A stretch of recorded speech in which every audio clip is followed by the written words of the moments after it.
मुद्दा उन कर्मचारियों का एमपी में जिनके लिए कहा जाता है कि जिस दल के साथ कर्मचारी हैं सत्ता भी उसी के हाथ आती है। SC/ST वर्ग को प्रमोशन में आरक्षण दिए जाने के मामले में सुप्रीम कोर्ट का आरक्षण के मापदंडों पर दखल अंदाजी से इनकार। कोर्ट ने कहा राज्य सरकारें ही पैमाना तय करें। एमपी में राज्य सरकार के पाले में गेंद आने के बाद कैसे फिर राजनीति दलों के फोकस में आए कर्मचारी। शुरू ही कर्मचारियों से सहानुभूति की सियासत, कांग्रेस का सवाल, कर्मचारियों के हक में खड़ी कब दिखाई देगी सरकार। कर्मचारी संगठनों की उम्मीद कि क्या अब मिल जाएगा लंबे सब्र का फल। 60,000 से ज्यादा कर्मचारी तो प्रमोशन की आस में ही रिटायर हो चुके हैं। और इस मुद्दे के अलावा बात दिग्विजय सिंह के गढ़ में पहुंचे सीएम शिवराज की। सवाल ये कि ये बीजेपी को कौन सा नया सियासी दांव है।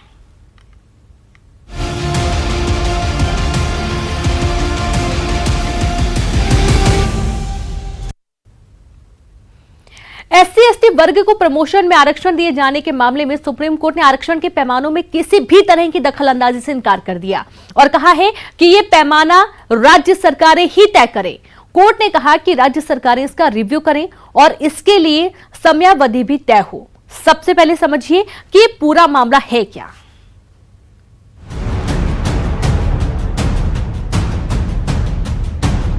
SC/ST को प्रमोशन में आरक्षण के मामले में सुप्रीम कोर्ट ने जो फैसला दिया है उसमें इस आरक्षण के पैमाने तय करने में दखलंदाजी से साफ इनकार किया है।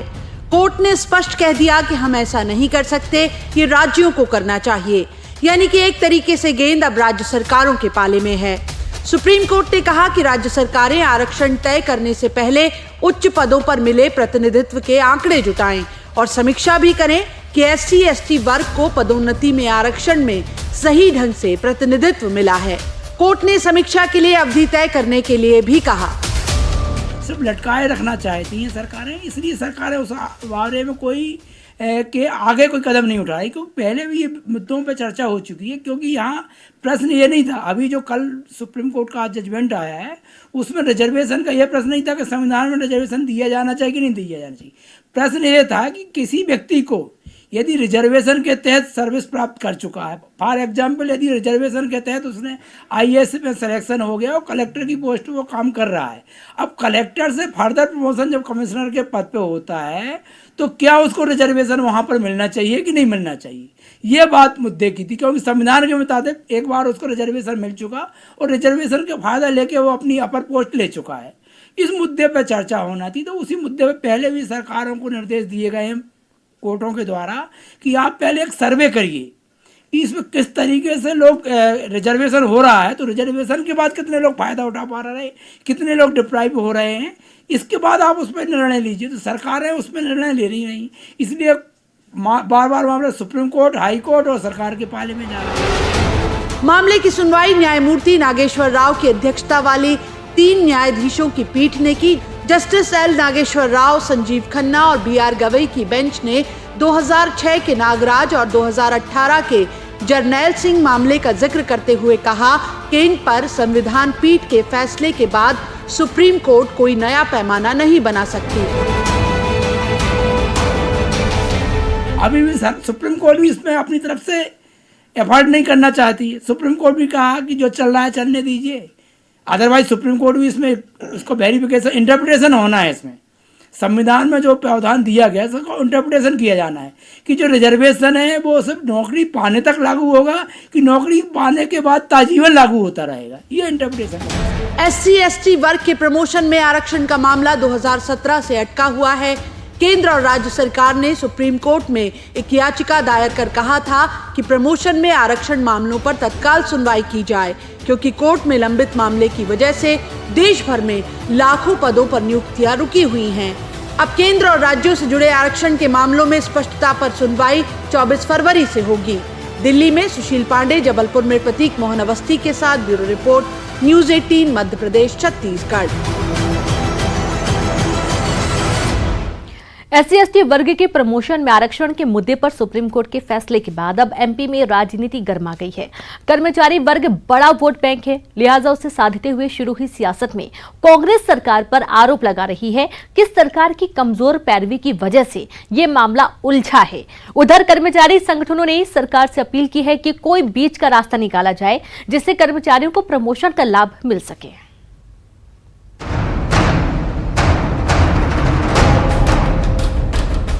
प्रमोशन में आरक्षण पर सुप्रीम कोर्ट के फैसले के बाद सरकारी कर्मचारी फिर एक बार सियासी दलों के फोकस में आ गए हैं। 2003 के विधानसभा चुनाव में जिस कर्मचारी की नाराजगी ने दिग्विजय सरकार को सत्ता से बाहर करवाया और जिन कर्मचारियों के समर्थन से शिवराज सत्ता की हैट्रिक लगा पाए, इन्हीं कर्मचारियों के प्रमोशन में आरक्षण के मुद्दे पर अब गर्मा गई है सियासत। कांग्रेस का आरोप कि कर्मचारियों को उनका हक दिलाने में सरकार नाकाम रही है। जिस तरह से सुप्रीम कोर्ट या हाई कोर्ट हो, सरकार जो पैरवी करती है, इसका किसी भी कर्मचारी को न आरक्षण में प्रमोशन देने की नीयत है, न ही प्रमोशंस लोगों को मिल जाए सभी कर्मचारियों को। उसमें ये इसने हमेशा बाधा डाली है, चीज़ों को कोर्टों में उलझाया हुआ है और आज से नहीं कई सालों से। और इनकी बैठक भी कल हुई थी, उसमें भी इन्होंने कोई निर्णय नहीं लिया। ये कर्मचारी विरोधी सरकार है, चाहे डीए के मामले हों, चाहे पेंशनर्स को डीए के मामले हों या और भी। अब क्या होना चाहिए सर, क्या कदम उठाए? नहीं, सरकार के वकील जाते ही नहीं है। इसी तरह से पंचायत में जब आरक्षण का मामला आया ओबीसी का, उसमें भी यही हुआ, तो पूरा उलझा दिया यहाँ से वहां तक। तो कुल मिला के हर चीज को उलझाते हुए चलो और कोई कुछ करना ना पड़े, ये सरकार की है और ये पूरी कर्मचारी विरोधी है। लेकिन प्रमोशन में आरक्षण नहीं मिलने से कर्मचारी बिना प्रमोशन के रिटायर हो रहे हैं और बाकी किसी का भी प्रमोशन नहीं हो पा रहा, हर चीज अटकी हुई है। ये सरकार में नियत नहीं है फैसले लेने की। उधर कर्मचारी संगठनों को भी उम्मीद बंधी है कि अब सरकार कर्मचारियों के हित में कोई बीच का रास्ता जरूर निकालेगी। कर्मचारी संगठनों ने अपील की है कि राज्य सरकार को रास्ता निकालना चाहिए जिससे अंतिम फैसले तक कर्मचारियों को प्रमोशन का लाभ मिल सके।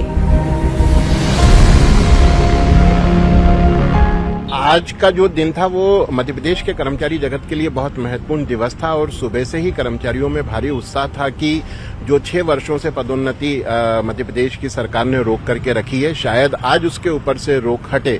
परंतु जिस प्रकार से फैसला आया है, उस फैसले से कर्मचारियों जगत में काफी निराशा है, क्योंकि पदोन्नति की जो राह खुलनी थी वो राह अभी भी बंद पड़ी हुई है। केवल ये बात कही है माननीय सुप्रीम कोर्ट ने कि जो है वो प्रतिनिधित्व के आंकड़े इकट्ठे किए जाएं, तो ये कोई नई बात नहीं है। इसके पहले भी ये प्रक्रिया चल रही थी और चूंकि यह है कि अब फिर से यह हो गया कि जो है फरवरी में केंद्र और राज्य सरकारें इसके ऊपर सुनवाई करेंगी, तो निश्चित रूप से कर्मचारियों को जो एक आज बड़ी सौगात मिल सकती थी कि उनकी पदोन्नतियां शुरू हो जाती, तो वो नहीं हो पाएंगे। आज मध्य प्रदेश के अंदर लगभग पिछले 6 वर्षों में 60,000 से अधिक कर्मचारी ऐसे हैं जो पदोन्नति की राह देखते देखते जो है वो सेवानिवृत्त हो गए। हम लोगों ने माननीय मुख्यमंत्री जी से भी मांग की थी, तो मुख्यमंत्री जी ने ये कहा था कि हम जो है वो नए नियम बनाएंगे और उसके आधार पर प्रदेश में पदोन्नतियां शुरू हो जाएंगी। लेकिन इसके लिए एक कमेटी भी बना दी है, कमेटी की 2 बैठकें भी हो गई हैं, लेकिन नए नियमों की तरफ सरकार ने कोई ध्यान नहीं दिया है। तो निश्चित रूप से अगर माननीय सुप्रीम कोर्ट इस मामले में जल्दी निर्णय नहीं लेते हैं, तो जो हमारी मध्य प्रदेश सरकार की कमेटी बनी है,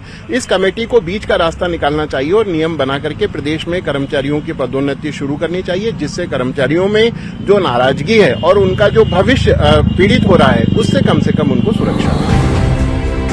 बीजेपी की दलील ये कि सरकार सुप्रीम कोर्ट के फैसले का अध्ययन कर रही है, सुप्रीम कोर्ट के साथ कर्मचारियों की अपेक्षाओं पर खरा उतरने का पूरा प्रयास करेगी सरकार। भारतीय जनता पार्टी की सरकार सुप्रीम कोर्ट के आदेश के अनुसार, निर्णय के अनुसार उसके अध्ययन करते हुए आगे बढ़ने का काम कर रही है। लगातार उसके फॉलोअप में अलग अलग प्रकार की मीटिंग हो रही है और निश्चित तौर पर हम जो अपेक्षाएं सुप्रीम कोर्ट की हैं या समाज की हैं या कर्मचारियों की हैं, उनको समन्वय और संतुलन के साथ में पूरा करने का काम करेंगे। जानकारी के मुताबिक अकेले मध्य प्रदेश में ही करीब 60,000 से ज्यादा कर्मचारी प्रमोशन में आरक्षण नहीं मिलने पर बगैर पदोन्नति के ही रिटायर हो चुके हैं। एमपी में करीब 4 लाख कर्मचारी इस वक्त प्रमोशन का इंतजार कर रहे हैं और हर महीने औसतन 1,500 कर्मचारी इस इंतजार में रिटायर हो जाते हैं। भोपाल में अनुराग श्रीवास्तव और मनोज राठौर के साथ bureau report, news 18, Madhya Pradesh, Chhattisgarh.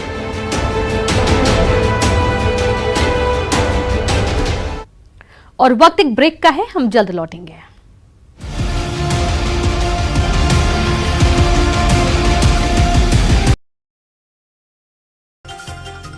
Rajgarh में पिपलिया कला गांव को सीएम शिवराज का तोहफा, 30 करोड़ के विकास कार्यों की सौगात। ग्रामीणों से की बात, बूथ विस्तार अभियान में भी हुए शामिल।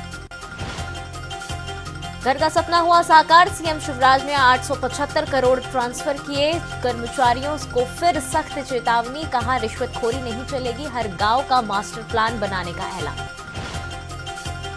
भोपाल में पीएम आवास के लिए हितग्राहियों से बात करते हुए सीएम ने लाइव संवाद में दिए निर्देश। छतरपुर के दिव्यांग मुनिबाई को कृत्रिम हाथ लगाने के लिए कलेक्टर को दिए निर्देश। मेडिकल परीक्षण कराने के और धन की व्यवस्था कराने के निर्देश। एमपी में स्कूल खोलने को लेकर मुख्यमंत्री चौहान ने दिए संकेत। 31 जनवरी के बाद स्कूल खोलने पर लिया जाएगा फैसला। रतलाम में बीजेपी सांसद गुमान सिंह डामोर पर लगे 600 करोड़ रुपए के घोटाले के मामले में मिली राहत। हाईकोर्ट ने निचली अदालत की कार्रवाई पर लगाई रोक। हाईकोर्ट ने नोटिस जारी कर 4 हफ्ते में मांगा जवाब। अंबेडकर विश्वविद्यालय महू की कुलपति डॉक्टर आशा शुक्ला को हटाया गया। राज्य सरकार ने की कार्रवाई। इंदौर संभागायुक्त ने की थी शिकायतों की जांच। आर्थिक अनियमितताओं के आरोप में चलते राज्य सरकार ने हटाया।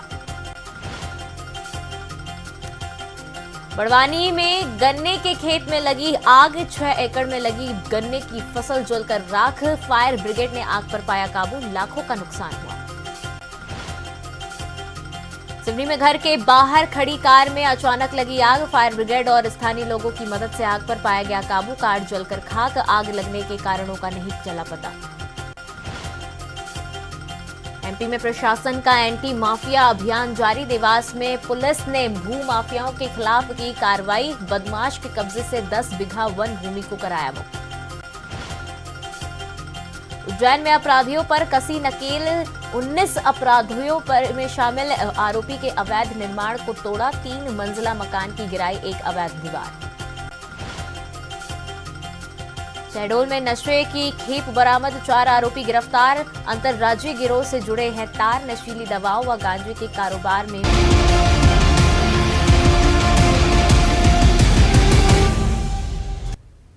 ब्रेक के बाद एक बार फिर से आप सभी का स्वागत है। दिग्विजय सिंह और शिवराज की मुलाकात को लेकर कुछ दिनों पहले सियासत गरमाई थी और अब चर्चा दिग्विजय के इलाके में शिवराज के दौरे की है। सीएम शिवराज का राजगढ़ दौरा, बीजेपी कार्यकर्ताओं से मुलाकात और राजगढ़ के पिपलिया कला गांव में 30 करोड़ की लागत के कई निर्माण कार्यों की सौगात। दिग्विजय के इलाके में सीएम शिवराज के हुंकार, क्या बीजेपी का नया सियासी दांव है?